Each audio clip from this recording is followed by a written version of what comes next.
Welcome to Sukesh economy classes. AEO logger app agriculture extension officer కి సంబంధించి ప్రభుత్వము ఇటీవల కాలంలో లాగర్ అప్లికేషన్ ని డిజైన్ చేయడం జరిగిందండి. ప్రతి గ్రామీణ ప్రాంతాలలో రైతులకు వ్యవసాయ రంగంలో భాగంగా వాళ్ళ యొక్క పంటల పైన సలహాలు సూచనలు ఇవ్వడము, అదేవిధంగా పంట నష్టపోతే ఆ పంట నష్టపోయిన డీటెయిల్స్ రాసుకోవడానికి ప్రతి గ్రామీణ ప్రాంతాలలో ఒక అగ్రికల్చర్ ఎక్స్టెన్షన్ ఆఫీసర్ ఉండడం జరుగుతుంది. మరి ఆ అగ్రికల్చర్ ఎక్స్టెన్షన్ ఆఫీసర్ తప్పనిసరిగా గ్రామాన్ని సందర్శించి ఆ గ్రామంలో ఉన్న పంట పొలాలను సందర్శించి ఫీల్డ్ వెరిఫికేషన్ చేసి ఆ ఫీల్డ్లో భాగంగా అతను రెగ్యులర్గా ఏ పంటలను సందర్శిస్తున్నాడో ఆ పంటలను ఆ అగ్రికల్చర్ ఎక్స్టెన్షన్ ఆఫీసర్ అయిన లాగర్ యాప్లో ఫోటో తీసి అప్లోడ్ చేయాలి. అప్లోడ్ చేసిన తర్వాత ఆ ఫీల్డ్ నుండే తాను ఐ కాంటాక్ట్ ద్వారా తన ఫేస్ను కూడా అందులో అప్లోడ్ చేయాలి.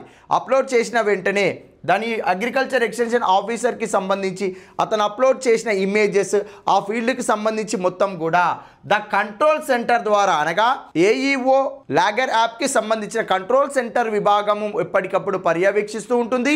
ఇతను అప్లోడ్ చేసిన పంట వివరాలన్నీ కూడా సరిగ్గా ఉంటే సరిగ్గా పంట ఉంది, లేకపోతే పంట ఇబ్బందుల పాలుంది, పంటకు పురుగు తగిలింది, ఆ డీటెయిల్స్ అన్నీ కూడా ఈ యాప్లో తను అప్లోడ్ చేస్తే ఇక్కడున్న డేటా సెంటర్ వాళ్ళు ఆ గ్రామీణ ప్రాంతానికి ఆ పంటకు కావాల్సిన ఎలాంటి ఎరువులు, పురుగు మందులు ఉపయోగించాలో వాటిపైన సలహాలు సూచనలు ఇవ్వడం జరుగుతుంది. దీని వలన ఏఈఓ తన పని నిర్వహణలో భాగంగా నాణ్యతతో కూడిన పని బాధ్యతను నిర్వర్తిస్తాడు. అదేవిధంగా రైతుకు పంటలకు తగిన సలహాలు సూచనలు కూడా ఇవ్వడము జరుగుతుంది. Thank you.